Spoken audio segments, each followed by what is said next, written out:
go, heavy hitters.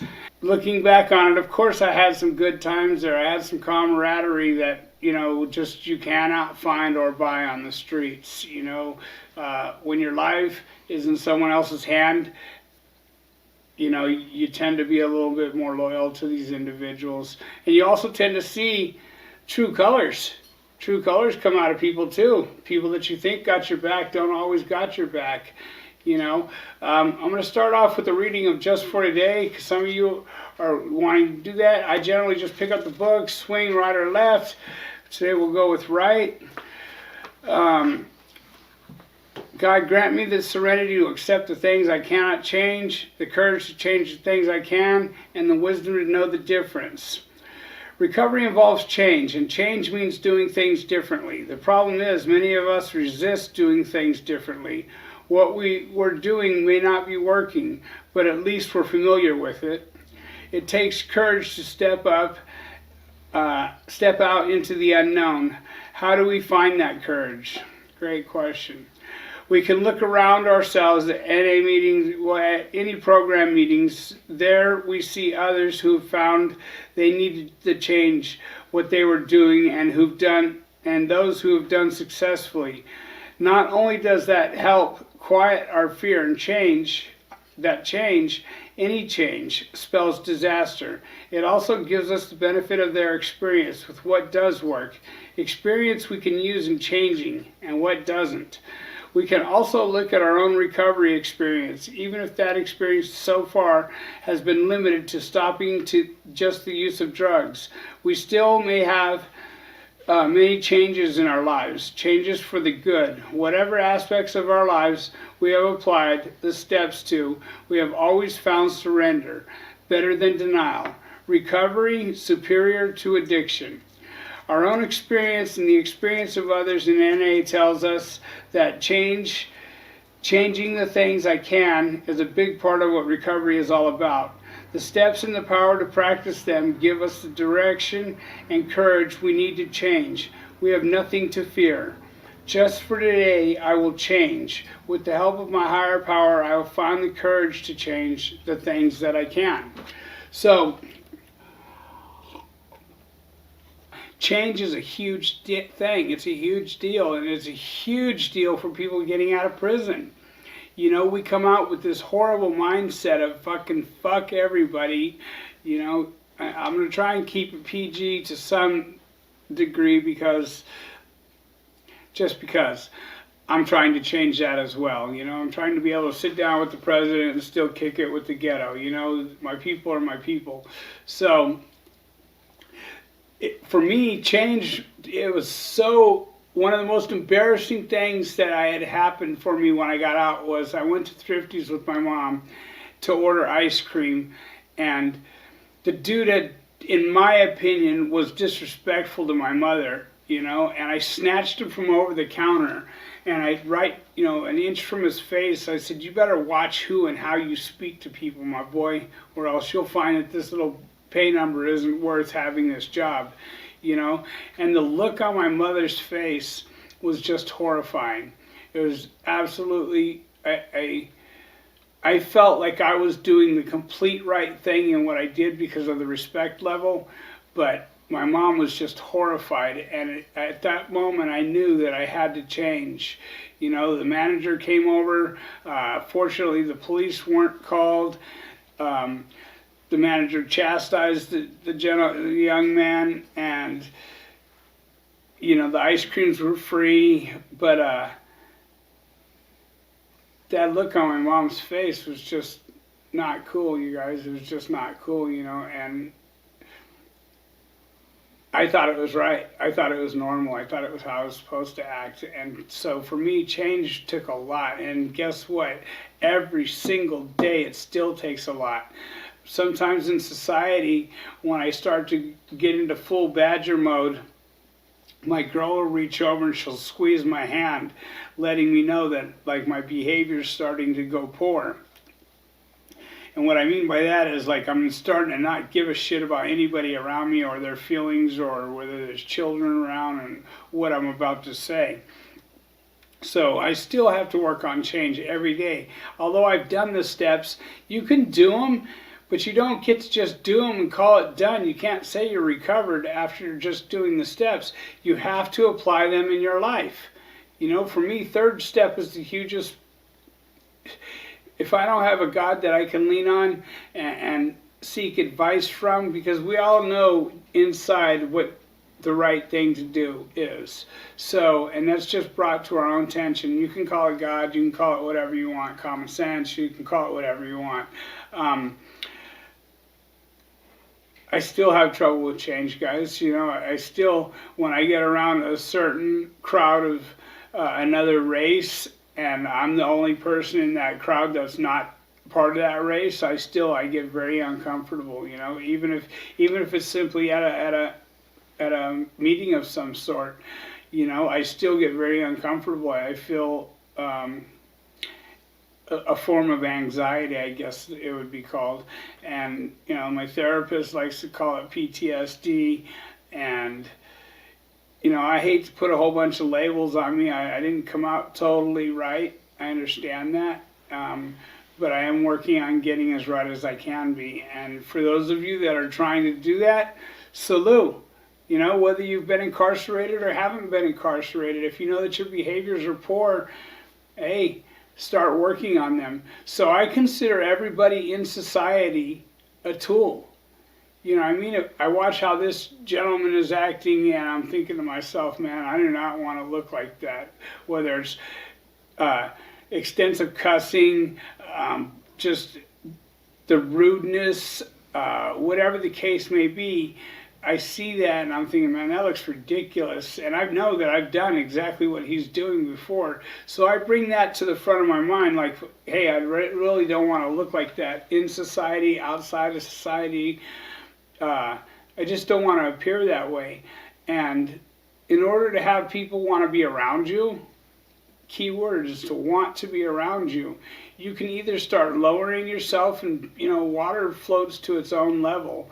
And you can either start lowering yourself to be around that type of crowd that thinks, you know, using the foul words here and this and that is all cool and grandeur and looks cool, and smoking cigarettes and like just being disrespectful. You know, if that's what you want to sink to, then that's the easiest form of change there is. You know what I mean? Because it involves no change at all. So, like I said, I use everybody as a tool. And then you have the guy who's humble, you know, who's helpful, and he means it. You know what I mean? He's not seeking to get something from you. And that's the guy I try and be. So we've all made that deal with God when we're busted, the God that we never talked to before the day we were busted, or we're sitting in the county jail and we're in a substation and we're throwing up because we're drunk or we're loaded, and whatever the case is, and we're like, God, if you get me out of this one, I'll never again. And then as soon as we hit, you know, R&R, we forget all about that. We forget every promise that we ever made. And that goes, a lot of that goes too with letters. Dear baby, I'm sorry that I did this. I'll be the best man I could be when I get out. I love you so much. Blah, blah, blah, blah. You know, that's what it, but the problem with that is that we mean it when we're saying it. We mean it. Our true selves mean it when we're saying it. But then we get out here and all that goes out the window. You know, we forget everything that we promised you. We forget, you know, to the grandma, the things we promised, to the mother, the things we promised. You know, those are usually the people that we promise things to. We don't promise things to dad or whatever. Well, I didn't have that, you know. So change is a huge thing, and it's a constant thing. It's something that you have to work on every single day, along with the steps. You know, you have to work on them every single day. You can't just do, oh, I've worked the 12 steps, they didn't work. Well, shit, you quit working them. Of course they didn't work. You know what I mean? I had a great job. I quit going. I quit getting paid. It's the same thing. You know, have a saying, yesterday's shower won't keep me clean today, you know, so that means the things that I did yesterday to stay clean are not gonna, you know, they're gonna benefit me staying clean today, but I'm also gonna have to add to that. I'm gonna have to do some new stuff. That was a pretty good one, you know, touching on change.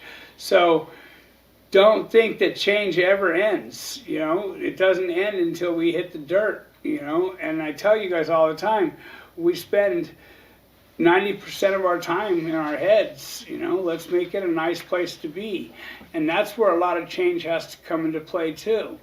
You know, our thinking, our form of thinking, you know, right away I could see somebody, and I see it all the time in the comments, your beard looks ridiculous.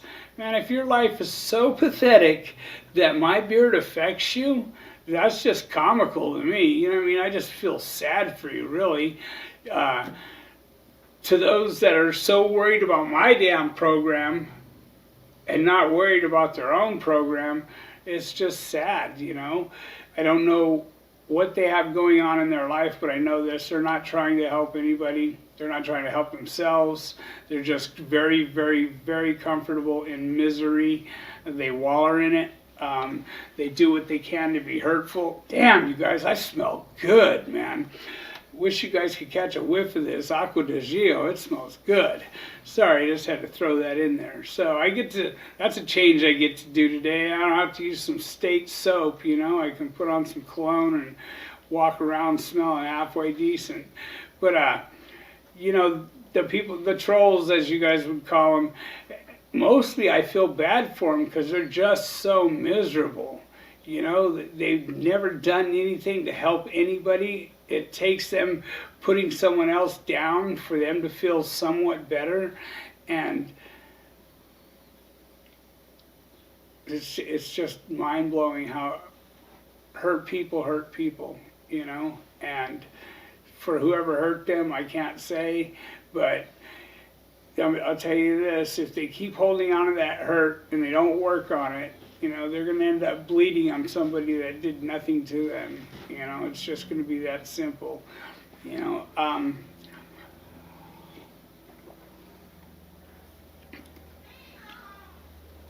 life's good.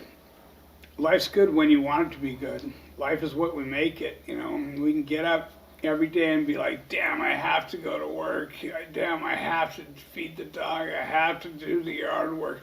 You know, the thing is, damn, I get to do the yard work. Guess what? I got a yard to do work in, and it's mine, you know what I mean? Or it's where I live. It's, you know, where I get to take pride in. It's, you know, I get to own a dog today. I get to pet a dog. I get to love a dog. And I get to love something, you know?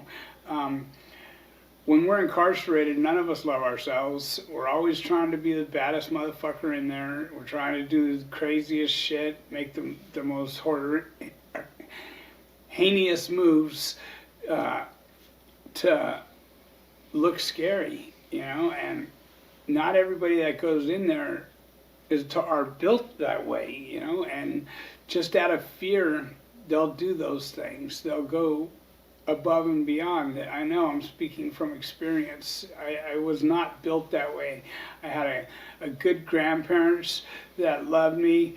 Home life wasn't the best, but you know, back then, you know, you beat your kids. That's what happened. And you know, I just happened to have gotten more than my fair share of beating at 2:20 in the morning after the bars closed and I forgot to take out the trash or whatever, and get pulled out of bed by my long hair and dragged to the trash can, you know, have my ass whooped all the way till I took the trash out, and then lay in bed in fear for the next hour and a half hoping his drunk ass would go to sleep, you know.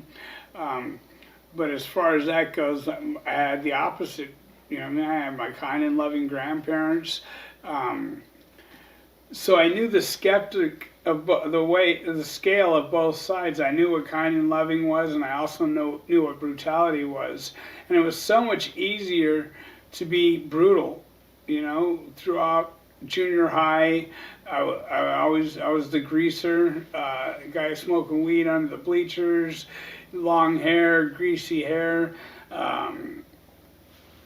Megadeth, Iron Maiden, Motley Crue, um, TSOL, always, like I had my scale of punk rock, Judas Priest, Sid Vicious, you know, I,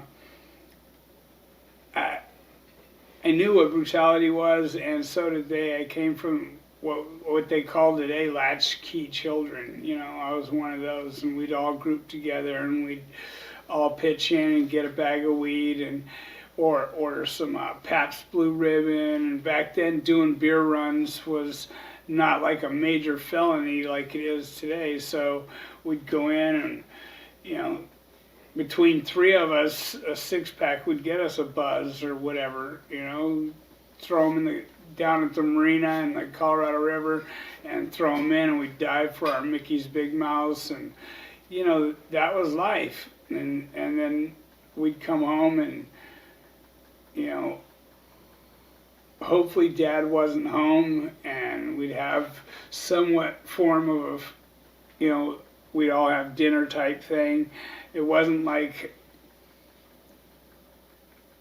it is today. A lot of kids come home and they just eat, and there's no family values today, really. They've pretty much gone out the window, and there's no sitting down and eating and all that stuff. But I'm not to speak on that because I didn't really have that either. But my mom did try because of the family she came from. She just married into a crazy Vietnam vet, and then that didn't last for very long, and then she married someone who did not like my father, and I looked very much like my father, so I took the brunt of it.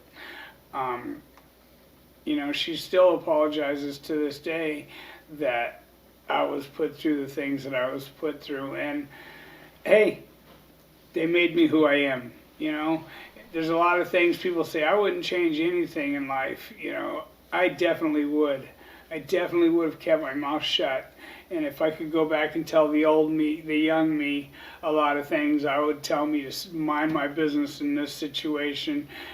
In most situations, I would tell myself to mind my business. Drugs, like you're young, you're going to experiment with marijuana, but for the majority of the people, they break off after the marijuana, and they're no longer doing drugs. But then you have the guy that goes from the marijuana to the Dexatrim to the whites, and then they don't have Seconal and Tuinal and all that good stuff anymore, but now they have heroin, and kids are dying by the boatload. Somebody dies every 6 minutes from an opiate overdose. So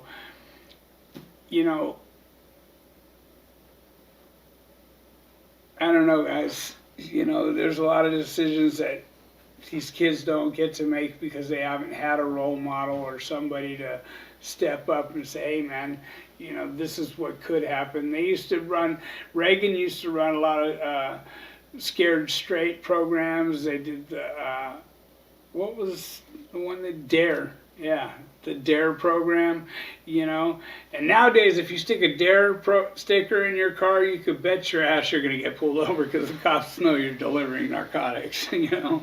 That's a fact.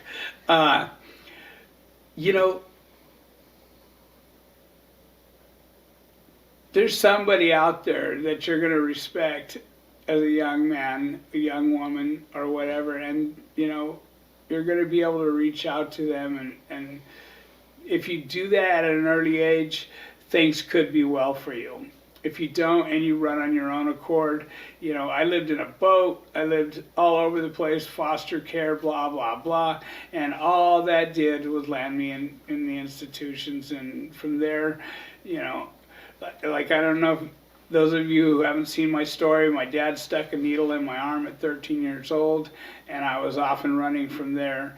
And looking back on it, that tells me that dude must have hated me so much that he hoped that I would overdose. Because at 13 years old, you have no idea what you're doing shooting dope. You just mixing cocaine with heroin, cocaine with LSD, and cocaine with heroin. Back then, heroin wasn't something that I was dousing with. My first shot of heroin came when I was incarcerated, and it took away all the pain that I was experiencing. So change is something that you need to work on every single day, and figure out who you want to be. Recently I've been sitting down and looking at myself, and I've never done that. I've just sort of just rolled through life. But recently I've been sitting down and looking at myself and looking at where I would like to go, what I would like to be, the things I would like to do. I never, all the way up until just recently, I'll admit it, I've been in fear to go anywhere, because usually me going somewhere would lead to me being incarcerated once again because of poor decisions, and I don't have to live in that fear today. I have the choice of walking away. I would much rather you call me a bitch and have me walk away than go spend the next 10 years of my life behind the wall, just living in madness, being taught nothing but madness, in a concrete jungle with animals that the more savage you are, the more respect you get. And I would much rather that somebody calls me a bitch today and know that I'm not incarcerated because I was able to walk away. So if that helps you, great. One little name isn't going to bother me, and the person saying it, they're probably a bitch anyway, So do yourself a favor. Think for a minute, a second before you act. That one action, you showing off in front of your homeboys, whatever, pulling that gun out in the neighborhood and dumping on the car that's cruising by, or you're in the car that's getting ready to do the dumping, man, you're going to get busted. Odds are you're going to get busted. Somebody in that car is going to tell. One of your solid homeboys are going to end up telling on you. You could bank on that. And things aren't going to be good for you. You're going to, behind that couple seconds of looking like the crazy, mi vida loca, that crazy guy is going to end up costing you a huge portion of your life, if not your entire life, because they're not playing today. They have no problem, and I mean zero, zilch, nada, for giving you a life sentence today. And they don't care how old you are. They have absolute no care. Back in the 80s, 70s, and 80s, you commit a murder inside, and you do roughly, 18 months in the shoe, and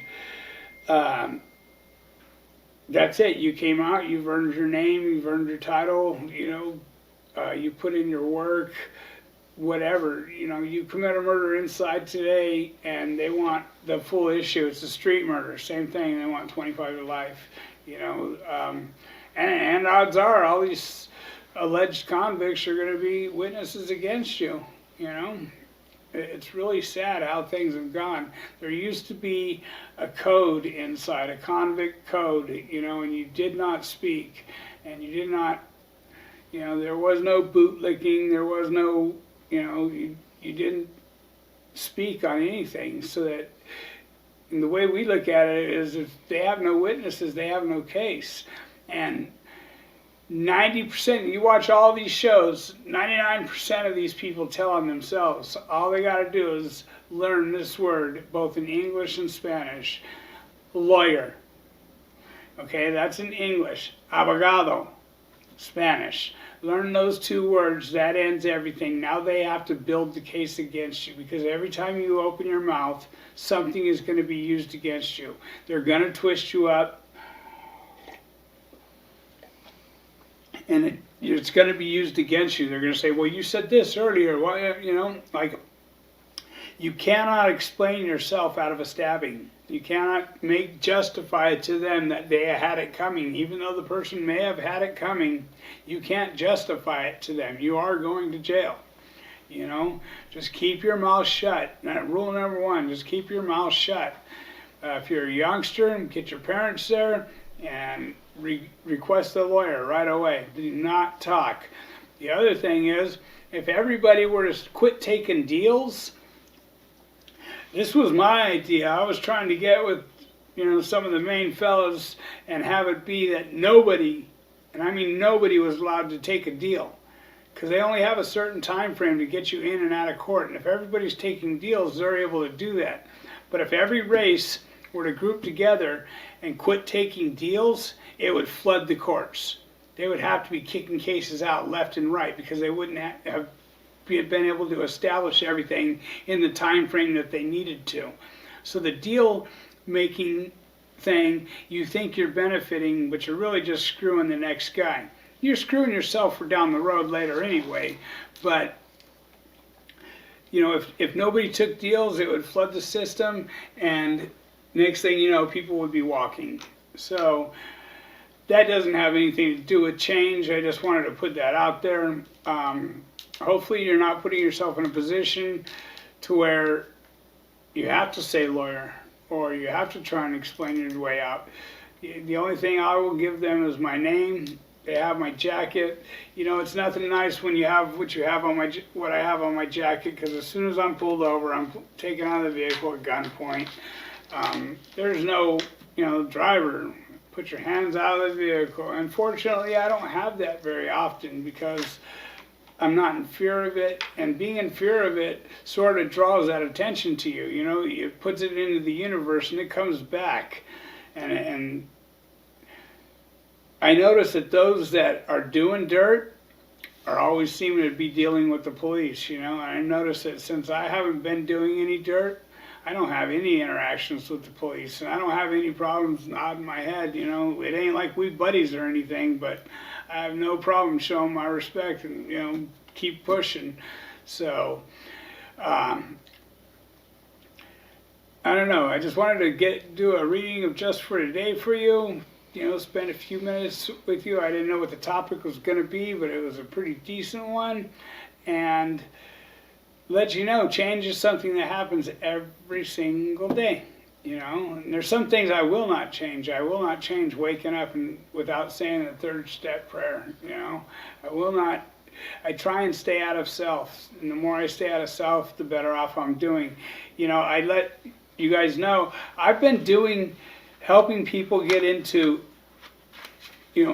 detox and sober livings on my own dime for the longest time, because I felt that I owe society something, and I especially appreciate our vets and people that want help. I want to get them help so that they don't have to go down the road that I've had to go down, because there was many, many times when I had no problem peeling somebody upside their nugget with a soda can to get what they had in their pocket, and that's not who I am, but that's what the dope will do to you.